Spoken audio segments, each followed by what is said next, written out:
Hello. आज हम सभी लोग क्यों ना हिंदू सनातन धर्म की महत्ता पर विचार करें। हिंदू सनातन धर्म कहता है वसुधैव कुटुंबकम, यानी कि पूरी पृथ्वी ही परिवार है। क्यों? क्योंकि वो इस तत्व को जानता है कि सभी जीवात्माओं में ईश्वर का वास है, परम सत्ता आत्मा का वास है। इसीलिए एक संबोधन दिया गया जीवात्मा। दो ही शब्द हैं, एक जीवात्मा और एक परमात्मा। जीव का सिर्फ एक पुरुषार्थ है, काम करिए। प्रकृति में पैदा हुए हैं, आपको काम करना है। पशुचारी समाज में समस्त जीवात्माएं जो हैं, मनुष्य भी पशुओं की श्रेणी में पहले था। पशुचारी समाज में तो उसका काम था घूमना फिरना, खाना और अपनी जिंदा रहना, अपने को बचाना। फिर उन जीवों में मानव ने अपने को उन जीवात्माओं से अलग माना और कहा कि हम विवेकशील प्राणी हैं, हमारे अंदर विवेक है, विचार है, और उसने अपना विकास किया, वो जानवरों से अलग हो गया। फिर उसने अपने जीवन में धर्म अर्थ दो पुरुषार्थ और जोड़े, तो पुरुषार्थों की संख्या हो गई 3, धर्म अर्थ और काम।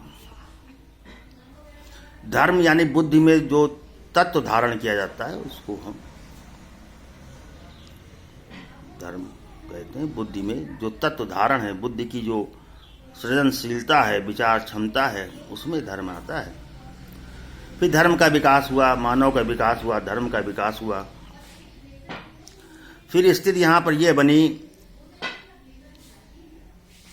कि मनुष्य जो है धीरे धीरे उसका विकास करने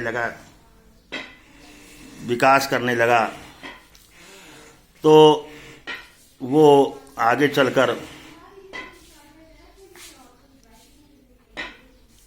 उसने अपना विश्लेषण किया, धर्म का विश्लेषण किया, और ऋषि मुनियों ने, तपस्वी साधकों ने उस प्रकृति के तत्व के रहस्य की खोज करी। जिस प्रकार दुनिया में अलग अलग जगहों पर अलग अलग धर्म, संस्कृति, भाषा का प्रचार प्रसार हुआ, भारतवर्ष की एक अलग परंपरा रही, उसमें विकास हुआ।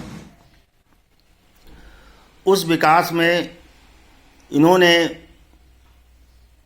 सत्य को जानते हुए विश्लेषण, अनेकानेक विश्लेषण हुए। उसमें एक मुख्य विश्लेषण मैं आपको बता रहा हूं। मेरा मन शुभ संकल्पों वाला हो, मेरा मन शिव संकल्पों वाला हो। फिर बोले कि शिव संकल्प क्या है, तो उन्होंने कहा ओम अहम ब्रह्मास्मि, जो तू है वो मैं हूं। इस क्रम में पूरी पृथ्वी पर समस्त जीवात्माओं को वसुधैव कुटुंबकम की श्रेणी में रखा गया। अब एक सज्जन पूछे कि साहब सत्यम शिवम सुंदरम क्या है, तो बोले साहब ओम अहम ब्रह्मास्मि का जो शुभ संकल्प जीव मानव ने अपने मन में, बुद्धि में धारण किया, उसको कहा गया सत्यम शिवम सुंदरम। अब यहां पर सत्य की परिभाषा में बोले साहब सत्य क्या है, खोज करते रहिए। ऐसा नहीं है। आदि गुरु शंकराचार्य के समय पर उन्होंने पूरे हिंदुस्तान में इस सत्य को स्थापित किया, एको ब्रह्म द्वितीयो नास्ति। महान संत विचारक ने पूरे हिंदुस्तान में इस तत्व की व्याख्या करी और उसको तत्समाज में स्थापित किया। वैज्ञानिकता के आधार पर कहिए, मानव समाज ने उसको एक्सेप्ट किया। बोले साहब शिव क्या है, इस पर भी लोग दिमाग लगाते हैं, उलझते रहते हैं। बोले साहब शिव है। अरे उसकी भी बहुत सीधी सी सिंपल सी व्याख्या की गई और बताया गया, जो बंधन से युक्त है, बंधन से जकड़ा हुआ है, वो जीव है। जो बंधन से मुक्त हो गया वो शिव है, और वही सुंदर है। यानी कि भारतवर्ष के परिप्रेक्ष्य में मानव ने अपनी स्वतंत्रता को, अपनी बौद्धिक स्वतंत्रता को कभी गिरवी नहीं रखा। उसका चिंतन हमेशा व्यापक रहा, उदार रहा, मौलिक रहा। इसी कारण सत्यम शिवम सुंदरम की अवधारणा है। जो शिव है वही सुंदर है। तो बोले शिव कौन है? बोले जो वो जीव जो बंधन से मुक्त हुआ। तो अब यहां समस्या आई, बोले साहब बंधन क्या है? बोले कर्म संस्कारों के बंधन, अनंत जन्मों के कर्म संस्कारों के बंधन को लेकर जीव जो है बार बार पैदा होता है, बार बार मरता है, बार बार पैदा होता है, बार बार मरता है। उस बंधन को तोड़ दिया जब किसी जीव ने अपने पुरुषार्थ के बल पर, अपनी साधना तपस्या मन के संकल्प के बल पर तोड़ दिया, तो उस क्रम में वो मुक्ति के रास्ते पर आगे चला। अब बोले साहब ये मुक्ति की क्यों जरूरत है साहब? हम तो साहब यहीं पर अच्छे लगते हैं। बोले भाई हम तो भाई गोबर में कीड़े में हैं, तो गोबर का कीड़ा गोबर कीड़े को उसकी आत्मा पसंद है, बछड़े को बछड़े का जीवन पसंद है, बंदर को बंदर का जीवन पसंद है। तो ये शरीर बड़ा प्यारा है, सभी जीवात्माओं में बड़ा आनंद है, ऐसा कोई दिक्कत नहीं है किसी को। लेकिन मानव जो कि विवेकशील प्राणी रहा, तो उस क्रम में उसने अपना उत्थान सोचा कि ये ऐसा है कि ये संसार जो अनित्य है, यहाँ सब कुछ नाशवान है, चलो उस सत्य की खोज करें जो नित्य और शाश्वत चित्त हो। जब उस खोज में लगा तो परमेश्वर की अवधारणा जोड़ गई। ऐसा नहीं है कि ये हवा में कोई कही हुई बात है। बड़े संत महात्माओं ऋषि मुनियों ने तपस्या के बल पर इसको जाना, समझा और लोक हितार्थ लोगों को समझाया। अब यहाँ पर समस्या ये आई, गीता जब आप पढ़ते हैं तो गीता में भी वो कहते हैं कि भगवान कृष्ण अर्जुन को समझा रहे हैं कि भैया ऐसा नहीं ऐसा है, पूरा गीता ज्ञान हो गया। तो जब गीता ज्ञान 10वें अध्याय तक हो गया तो 11वें अध्याय में आके उन्होंने विराट रूप दिखाया और अर्जुन ने कहा कि साहब ऐसा है कि यदि हमारी इन आँखों से आपका दर्शन संभव हो तो दर्शन कराइए। तो फिर भगवान श्री कृष्ण उनको जो है दिव्य दृष्टि प्रदान करते हैं और विराट रूप के दर्शन होते हैं। विराट रूप के दर्शन होते हैं तो विराट रूप को देख के अर्जुन जैसा महारथी भी घबरा जाता है, कहता नहीं प्रभु आप उसी सौम्य रूप में आइए, मैं आपको तत्व से जानना चाहता हूं क्योंकि मैं आपकी प्रवृत्ति को नहीं जानता। अब यहां से तत्व ज्ञान की बात उभर के सामने आई। तो इस देश का दुर्भाग्य यह है कि यहां पर तत्व ज्ञान की व्याख्या, समीक्षा, चिंतन, विचार खत्म हो गए। है ही नहीं साहब, कोई पैरामीटर नहीं है, कोई स्रोत नहीं है जिससे आप उसको पता लगाओ। कहाँ पता लगाओगे? अपने धर्म की, अपने विचारों के बारे में पूरी जानकारी है नहीं। हमें दूसरे का धर्म और विचार अच्छा लगता है। बोले साहब ईसाई धर्म वाले बड़े अच्छे हैं, जानो ना अपने धर्म के बारे में मालूम ना ईसाई धर्म के बारे में मालूम है। बोले अपने धर्म में साहब ये नहीं होता, उनके धर्म में साहब बड़ा अच्छा है। तो क्या है, अल्प बुद्धि अल्प ज्ञान है, उसके आधार पर हम स्वयं के बारे में हमने जानने की कोशिश नहीं करी, दूसरे का विश्लेषण कर निकले। जबकि गीता में इसी बात को लिखा हुआ है, दूसरे का धर्म दुख देने वाला है, स्वयं का धर्म जो है में मृत्यु भी श्रेष्ठकर है। हमें अपने स्वधर्म का पालन करना चाहिए। अब स्वधर्म के पालन में क्या आया, लोगों ने इसकी अलग अलग व्याख्या कर दी। ऐसा नहीं है, विद्यार्थी का धर्म पढ़ना है, ठीक, डॉक्टर का धर्म रोगियों की सेवा करना है, शिक्षक का धर्म लोगों का लोक ज्ञान का प्रसार प्रचार करना है, शिक्षक का धर्म है। वकील का धर्म है न्याय सत्य कानून की स्थापना करानी है, कानून से उसकी रक्षा करनी है, न्याय ना हो, न्याय लोगों को मिल जाए, ये वकील का धर्म हुआ। तो हर जीवात्माओं के धर्म अलग अलग निर्धारित किए गए हैं। सभी लोग अपने अपने धर्म का पालन कर लें, यानी अपने कर्तव्यों को पूरा कर लें, तो समाज में समरसता आ जाए, सुचारू संतुलन आ जाए। ऐसा नहीं है। लेकिन भारतवर्ष में हिंदू सनातन धर्म का जो उद्घोष के नाम पर कोई सत्य प्रसारित किया गया, वो है सत्यम शिवम सुंदरम। जो सत्य है वही शिव है, वही कल्याणकारी है। सत्य क्या है? बोले एको ब्रह्म द्वितीयो नास्ति, ठीक।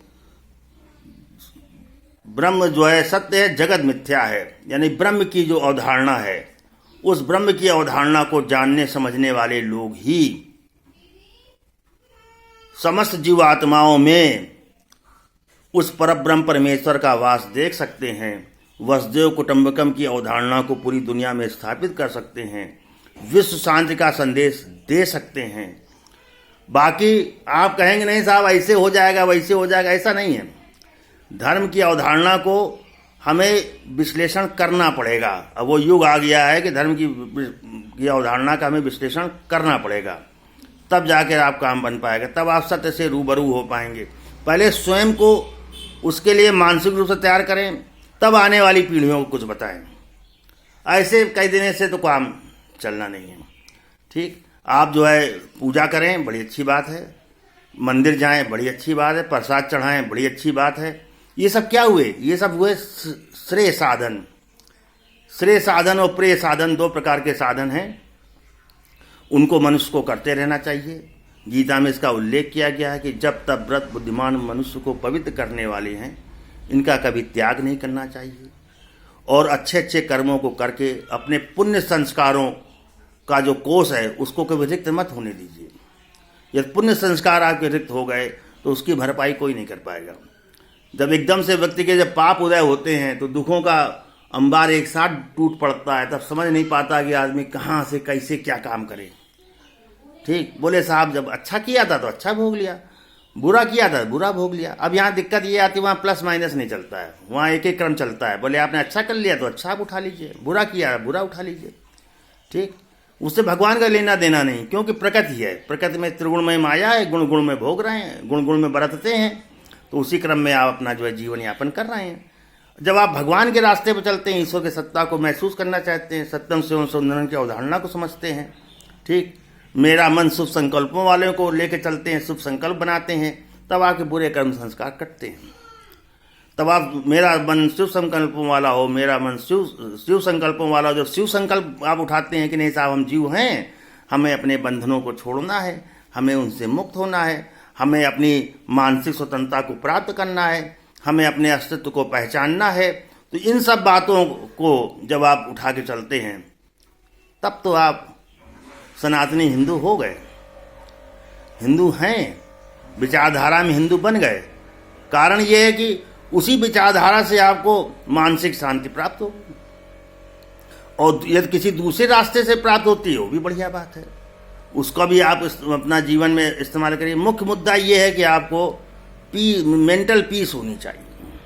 रूहानी सुकून मिलने के लिए मनुष्य जो है खोज में लगा रहा अनादिकाल से, पशुचारी समाज से लेकर आज आधुनिक मानव, ठीक, पूरी दुनिया के लोग इसी बात पर दिमाग लगा रहे हैं कि साहब कुछ लोगों को साहब जाति समीकरण बैठाने में सुकून मिलता है तो वो अपना काम करते हैं, कुछ लोगों को क्षेत्रवाद में मजा आता है वो काम करते हैं, कुछ लोग अपनी ही जात के नायकों को ढूंढना पसंद करते हैं, नहीं साहब हमारी जात के नायक जो थे वो महान थे, दूसरे वाले गड़बड़ थे। तो वहां समदृष्टि नहीं हुई। जो समदृष्टि वाला जो व्यक्ति होता है वो, उसका उल्लेख हुआ है गीता में, बोले था कुत्ता ब्राह्मण चांडाल में जो सम देखता है वही देखता है, समदृष्टि वाले व्यक्ति को ही ईश्वर अपना भक्त स्वीकार करता है।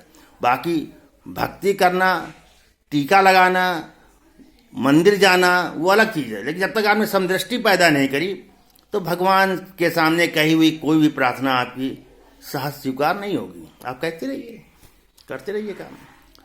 तो समदृष्टिता का गुण जो है मनुष्य कब पाएगा, कैसे पाएगा, इस पर विचार करने की जरूरत है। इस समय देश के अंदर कहीं पे भी धार्मिक आर्थिक सुधार आंदोलन नहीं चल रहा है, समस्याएं जस की तस बनी हुई हैं। ठीक, राज्य सरकारें, केंद्र सरकारें समझ नहीं पा रही हैं कि आम जनता का जीवन स्तर कैसे ऊपर उठाया जाए। ये समस्याएं पैदा हो गई। क्यों? शिक्षा के मापदंड शिथिल हो गए, शिक्षा में नैतिक गुणों का अभाव हो गया। एक सज्जन बोले साहब आपकी शिक्षाओं, आप वीडियो बनाते हो तो आप जो है नैतिक शिक्षा के टीचर हो, नैतिक शिक्षा देते हो। अरे जनाब, उत्तर प्रदेश में नैतिक शिक्षा के मापदंड माध्यमिक विद्यालयों में कितने शिथिल किए गए हैं कि यहाँ पर जो है साहब परीक्षा होगी, पेपर होगा, लेकिन बोर्ड में नंबर नहीं जोड़े जाएंगे। क्यों नहीं जोड़े जाएंगे भाई? बोले साहब हल्के में लो। तो नैतिकता के मापदंड, नैतिकता तो मन की खूबसूरती है। जब आप नैतिक गुणों से युक्त होंगे तब आपका मन खूबसूरत होगा, तब आपके लिए इन बातें प्रासंगिक होंगी। नहीं तो भैया सब ऐसे ही चल रहा है, चलने दो। धन्यवाद।